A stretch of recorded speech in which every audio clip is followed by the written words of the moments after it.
மகளிர் இடஒதுக்கீடு சட்ட மசோதாவை திமுகவும் அதன் கூட்டணி கட்சிகளும்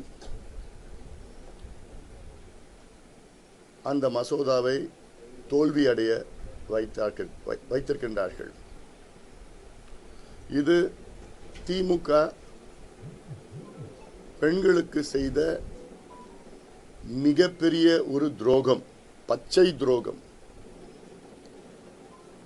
இது எப்படி இருக்குதுன்னா,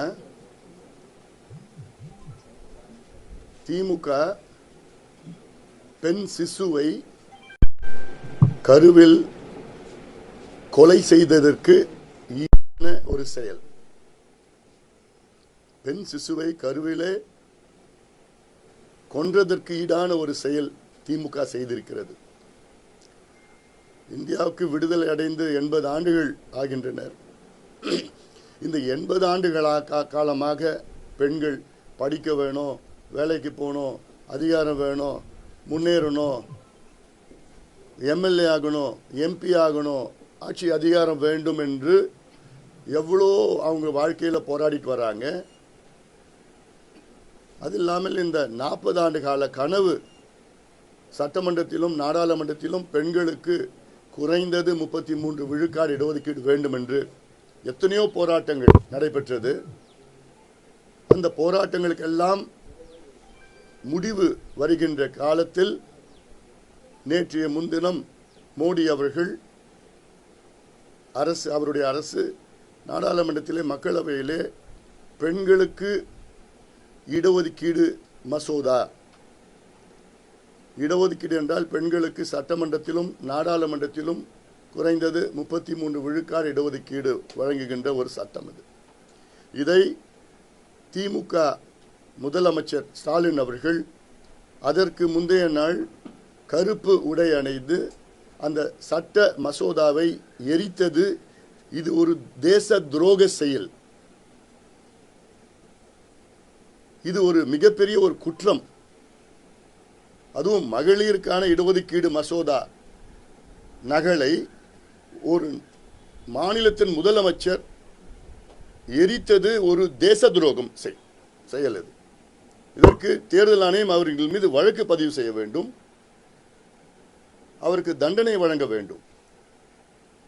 அடுத்தது, இந்த சட்ட மசோதா தோல்வி அடைந்து விட்டது திமுகவால்.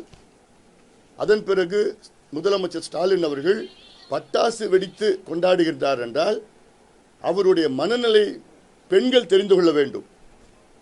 இது எவ்வளவு வன்மமான ஒரு மனநிலை. அது பெண்களுக்கு ஒரு சட்டம், பெண்களுக்கு முன்னேற்றத்திற்கு ஒரு சட்டம், பெண்களுக்கு எம்பிக்கள் எம்எல்ஏ ஆகுவது இடஒதுக்கீடு, பெண் இடஒதுக்கீடு சட்டத்தை தடுத்தது மட்டுமல்ல, அதை கொண்டாடுகின்ற ஒரு முதலமைச்சரை நீங்க பார்த்திருக்கீங்களா? இந்த சட்டம் நிறைவேறியிருந்தால் தமிழ்நாட்டிற்கு இன்று 39 நாடாளுமன்ற உறுப்பினர்கள் இருக்கின்றார்கள். அது 59 நாடாளுமன்ற உறுப்பினர்களாக உயரும். இந்த 39 நாடாளுமன்ற உறுப்பினர்கள் இன்றைய சூழலில், மக்களவை உறுப்பினர்கள் இன்றைய சூழலில் வெறும் 5 பேர் தான் பெண்கள். அவருடைய சகோதரி கனிமொழி உட்பட. இந்த சட்டம் நிறைவேறியிருந்தால் 59 நாடாளுமன்ற உறுப்பினர்களாக உயர்ந்திருக்கும். அதில் 20 பெண்கள் நாடாளுமன்றத்திற்கு தமிழ்நாட்டிலிருந்து வருகின்ற 2029 நாடாளுமன்ற தேர்தலில் செல்வார்கள். அது மட்டுமல்ல, இப்போ சட்டமன்றத்திலும் கிட்டத்தட்ட 117 பெண்கள்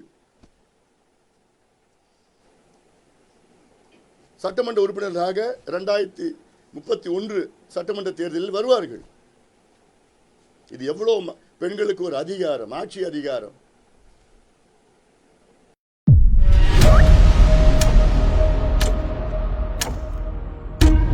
எதிர்க்க முடியலனா உங்க ஒரு விரல நீட்டுங்க. நம்ம ஒரு ஓட்டால பிஜேபி ஆட்சிக்கு வரும். பெண்கள் கொடுமையில இருந்து தப்பிச்சிடுவாங்க. நான் உறுதியா சொல்றேன். மாற்றம் வேண்டும். அதற்கு பிஜேபி தான் வேண்டும். Is it really possible to manage chronic health issues naturally? Absolutely yes. See, our bodies have an amazing வேண்டும், ஒரே சீராக உயர்த்த வேண்டும் என்று இதே ஸ்டாலின் அவர்கள் தான் சொன்னார். அப்படி பிரதமர் அவர்கள் நாடாளுமன்றத்தில் உறுதி கொடுத்தால் இந்த சட்டத்தை நான் ஆதரிக்கிறேன் என்று சொன்ன ஸ்டாலின் அவர்கள், பிரதமர் அவர்களும் உள்துறை அமைச்சர்களும் சட்ட அமைச்சர் 3 பேருமே நாடாளுமன்றத்திற்கு உள்ள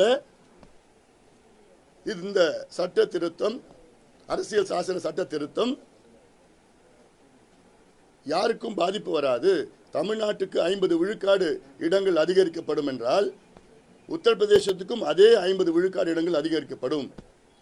பீகார், வட மாநிலத்தில் உள்ள உத்தரப்பிரதேஷ், பீகார், சத்தீஸ்கர், ஜார்க்கண்ட், பஞ்சாப், ஹரியானா, டெல்லி, இது போன்ற அத்துணை, உத்தரகாண்ட், இது போன்ற மத்திய பிரதேசிலிருந்து அத்துணை வட மாநிலங்களுக்கும் 50 விழுக்காடு தான் இடங்கள் அதிகரிக்கப்படும்.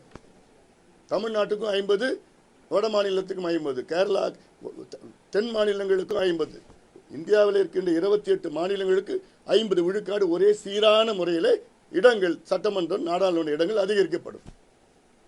அப்போ இதுல என்ன பிரச்சனை வருது? யாருக்கு பிரச்சனை இருக்கு? அப்போ உங்களுக்கு பெண்களுக்கு எதிரான ஒரு வன்மமான ஒரு எண்ணம் தானே உங்களுக்கு இருக்கு. இதை கெடுக்கணும்னு தமிழ்நாட்டில் உள்ள பெண்கள் இன்னைக்கு கொதித்து போயிருக்கின்றார்கள், கோபமாக இருக்கின்றார்கள். ஏன் ஸ்டாலின் அவருடைய தங்கச்சி மட்டும்தான் எம்பி ஆகணுமா? சாதாரண பெண்கள்லாம் எம்பி ஆகக்கூடாது, எம்எல்ஏ ஆகக்கூடாதா? அடக்கப்பட்ட, ஒடுக்கப்பட்ட, வஞ்சிக்கப்பட்ட பட்டியலின மக்கள்லாம் எம்பி ஆகக்கூடாதா, எம்எல்ஏ ஆகக்கூடாதா?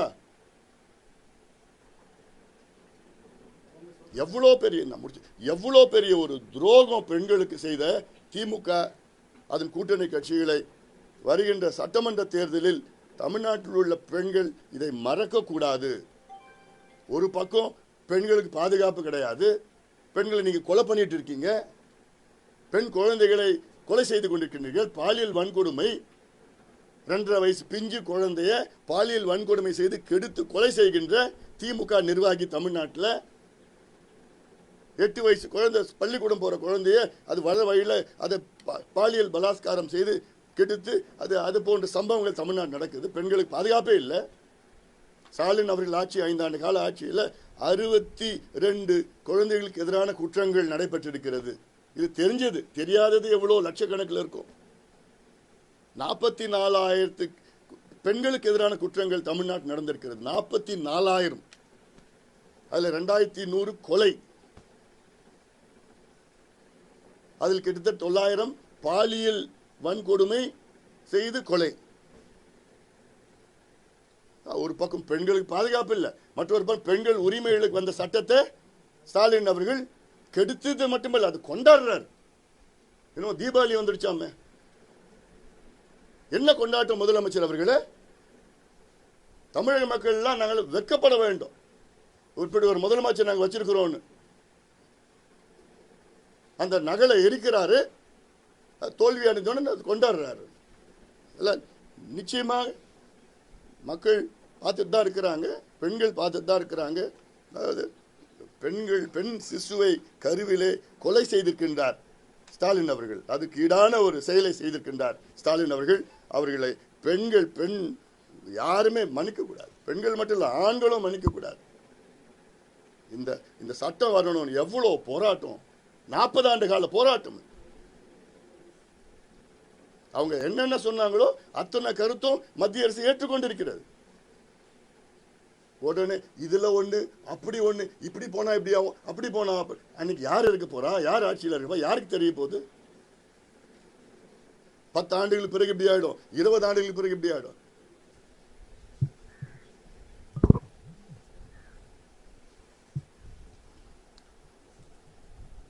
இதுல ஏதாவது கேள்விகள் இருக்கு? அடுத்தது இன்னொன்னு செய்தி ஒன்று இருக்கு, 2 செய்தி இருக்கு.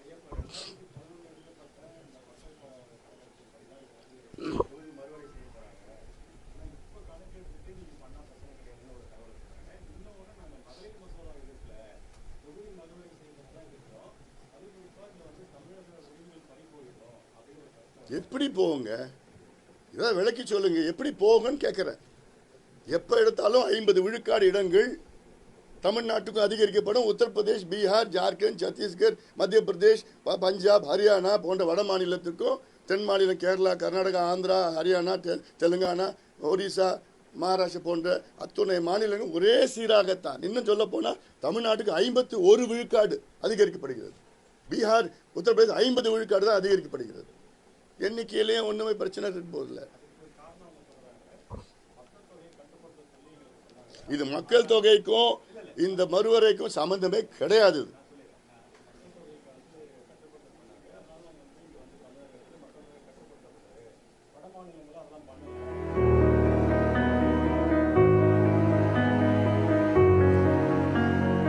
எப்படிங்க கணக்கு தெரியலையா உங்களுக்கு?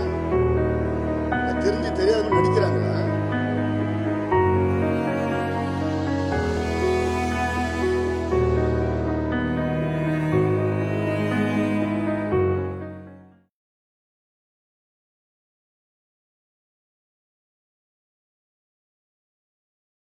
பெண்கள் இடஒதுக்கீடு எப்படி கொண்டு வரணும், எந்தெந்த தொகுதியில் எவ்வளவு பெண்கள் அதிகமாக இருக்கிறார்கள், அந்த தொகுதியில் பெண்களுக்கு முதல் கட்டமாக அவர்களுக்கு சட்டமன்ற தொகுதியோ நாடாளுமன்ற தொகுதியோ அது அது ஒதுக்கீடு செய்கிறது தான் 2011 சென்சஸ் வைத்து செய்திருக்கிறார்கள். மற்றபடி 2011 சென்சஸுக்கும் எண்ணிக்கைக்கும் சம்பந்தமே கிடையாது. 2011 சென்சஸ்க்கும் எந்த தொகுதி மகளிர் கொடுக்கலாம் அதுக்காக தான் 2011 சென்சஸ் வைத்திருக்கிறார்கள், தவிர எண்ணிக்கைக்கும் அதுக்கு சம்பந்தமே கிடையாது.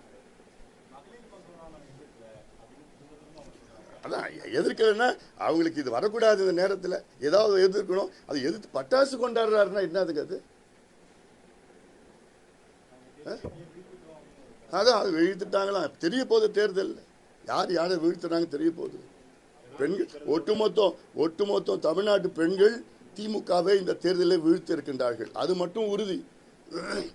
நானும் தமிழ்நாடு ஃபுல்லாக செய்திகள் வந்துட்டு இருக்கு. எப்படிங்க பண்ணுவாங்க? நாங்களும் எம்எல்ஏ ஆகணும், நாங்களும் எம்பி ஆகணும், நாங்களும் முன்னுக்கு வரணும், எங்களுக்கு ஆட்சி அதிகாரம் வரணும்.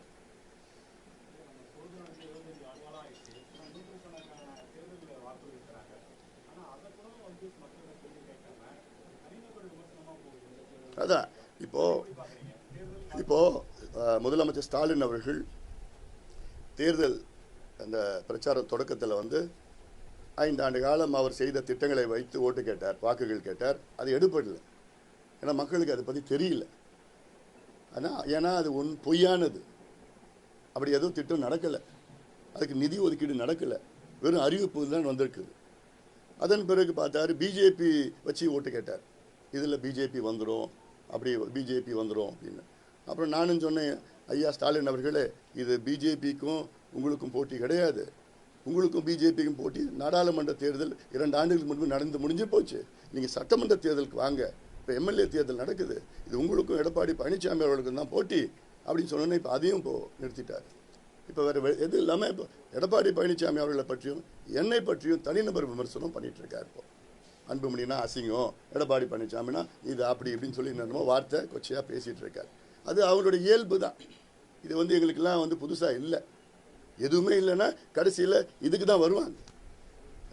அவன் பேசணும்னா நாங்களும் பேசுவோம். நிச்சயமாக கிடையாது.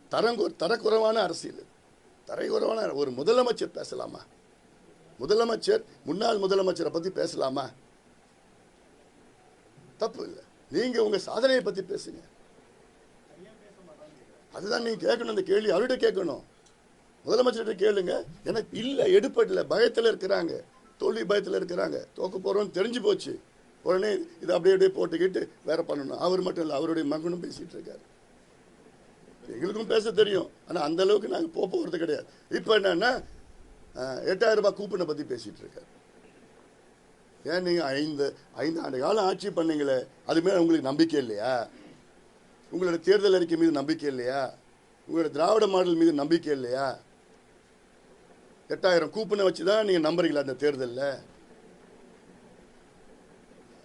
மக்கள் இதெல்லாம் பார்த்துக்கிட்டு மக்கள் முடிவு பண்ணிட்டாங்க.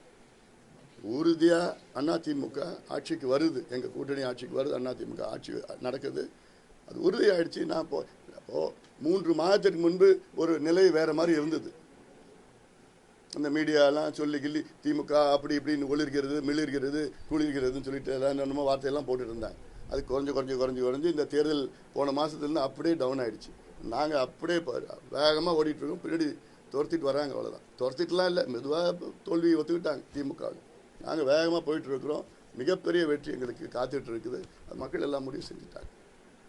இன்னொன்று, 2வது செய்தி, இப்போது விஜய் அவர்கள் அரசியலுக்கு வந்திருக்கிறாரு, ஒரு குறுகிய காலம்தான். இந்த தேர்தலில் விஜயுடைய ஆதரவாளர்களுக்கு ஒரு அன்பான ஒரு வேண்டுகோள் நான் வைக்கின்றேன்.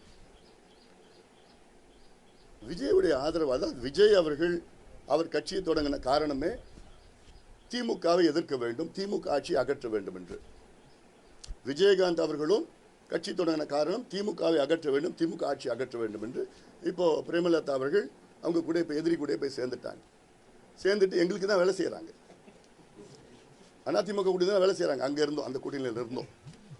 ஏன்னா அவங்க ஒருத்தரே போதும்.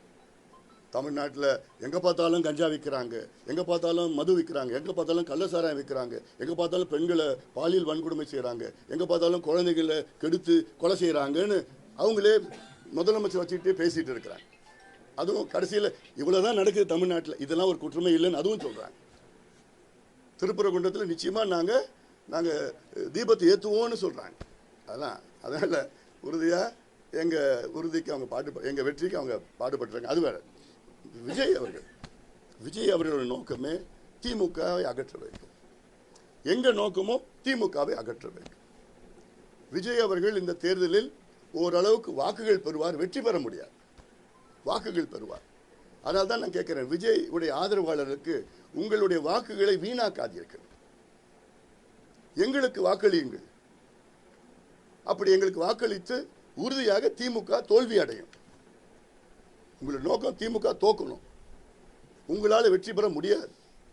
வாக்குகள் பெறுவீர்கள், ஆனால் வெற்றி பெற முடியாது. அப்போ உங்கள் வாக்குகளை நீங்கள் வீணாக்காமல் அதிமுக தலைமையிலான கூட்டணிக்கு நீங்கள் வாக்களித்தால் உங்களுடைய நோக்கம் என்ன? திமுக அகற்றப்பட வேண்டும். அது நடக்கும். இது எனக்கு நடந்தது.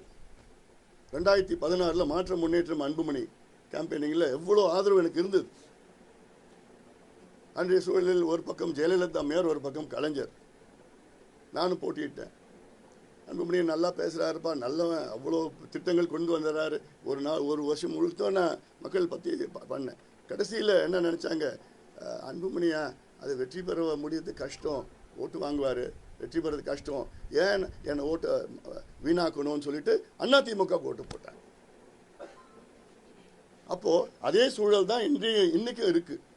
விஜயோடைய ரசிகர்களை பற்றி ஒன்றும் பண்ண முடியாது. ஏன்னா அவங்க விஜய் அவர்களுக்கு தான் ஓட்டு போட போகிறாங்க. நான் விஜயுடைய ஆதரவாளர்கள் சொல்கிறேன், உங்கள் நோக்கம் நிறைவேறணும்னா திமுக அகற்றப்பட வேண்டும், திமுக ஆட்சி அகற்ற வேண்டும் என்று உங்களுடைய நோக்கம், உங்களுடைய தலைவர் நோக்கம் நிறைவேற்றப்பட வேண்டும் என்றால் உங்கள் வாக்குகளை வீணாக்காதீங்க. உங்கள் வாக்குகளை அதிமுக கூட்டணிக்கு போடுங்கள். அதன் மூலமாக உறுதியாக திமுக ஆட்சி அகற்றப்படும், உங்களுடைய நோக்கம் வெற்றி பெறும்.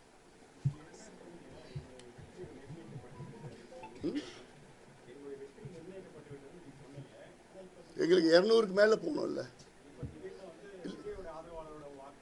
எல்லா வாக்குகளும் வேணுங்க.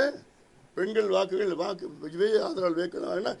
வாஷ் அவுட் ஆகணும் திமுக எதிர்கட்சியை கூட வரக்கூடாது. அதான எங்களோட நோக்கம்.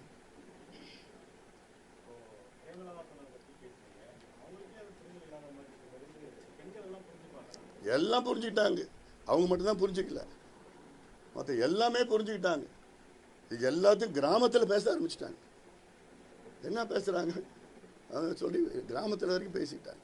முதல்ல என்னன்னா, விஜயகாந்த் அவருடைய ஆத்மா மன்னிக்காது. ஏன்னா அவர் கடுமையாக எதிர்த்தது, கடைசி மூச்சு வரைக்கும் திமுகவை எதிர்த்து தான் அவர் இறந்தார். ஆனால் அப்படிப்பட்டதில் அந்த யார் அவருடைய எதிரியோ அவங்க எதிரிகிட்ட போய் சேர்றது அதெல்லாம் நியாயம் இல்லாதது. அது அவங்க கட்சிகளுக்கே தெரியுது, பொதுமக்களுக்கும் தெரியும்.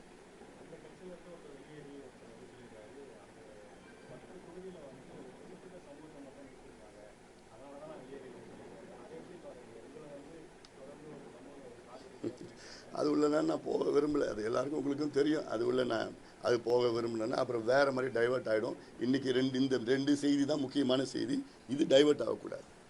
திமுக கருவில் இருக்கின்ற ஒரு பெண் சிசுவை கொலை செய்திருக்கிறது. இந்த சட்டம் வரவிடாமல் தடுத்து நிறுத்தது அதற்கு சமம். அது ரெண்டாவது, விஜய் அவர்களுடைய ஆதரவாளர்கள் அவருடைய வாக்குகளை வீணாக்காமல் திமுக தோல்வி அடைவதற்காக அதிமுக கூட்டணிக்கு வாக்களியுங்கள்.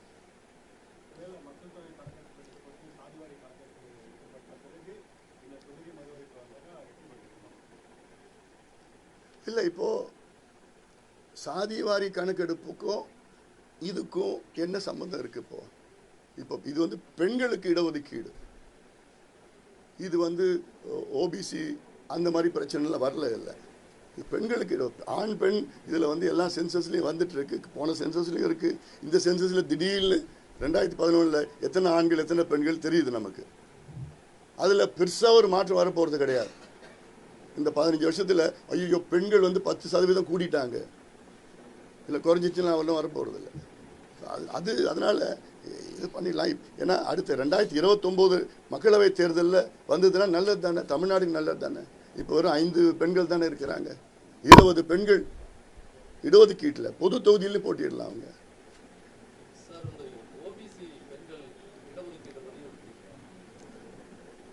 எப்படி புரியல?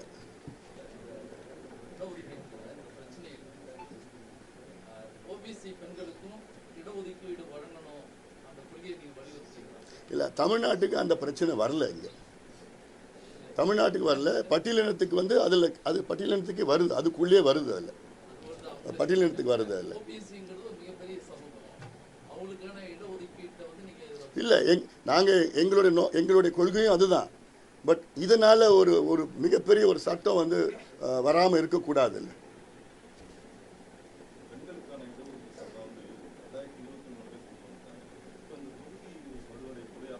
அப்போ தானே கொண்டு வர முடியும். அப்போ இது ஏற்றுக்கிட்டாங்கன்னா 2011 சென்சஸ்ன்னு சொல்லிட்டு அதை பண்ணால் தானே எத்தனை பெண்கள் எங்கெங்கே இருக்காங்க, எந்தெந்த தொகுதிகள் ஒதுக்கீடு செய்யலாம், மறுவரை செய்யலாம்னு சொல்லிட்டு அப்படி தானே கொண்டு வர முடியும். இல்லை, அதை பேஸ் பண்ணி தானே பண்ண வர முடியும்.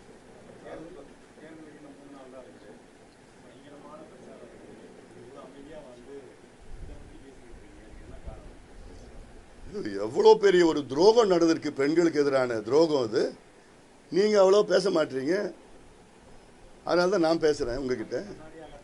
நீங்கள் விவாதமாக பார்த்து போட்டு என்னென்னமோ இவ்வளோ இருக்குது. இதை தினம் விவாதமாக 2 நாளில் எவ்வளோ கொதிச்சு போயிருக்கிறாங்க பெண்கள்லாம். உரிமை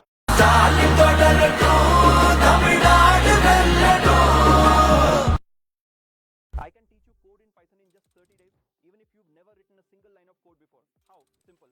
In my 30-day Python using AI bootcamp, you don't learn to code the hard way anymore. You learn to think.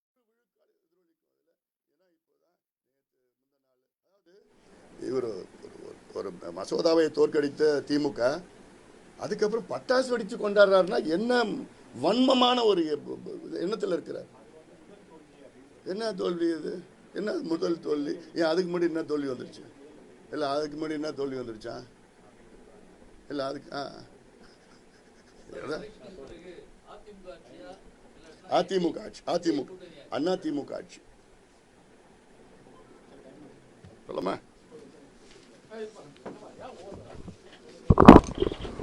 யாருக்கு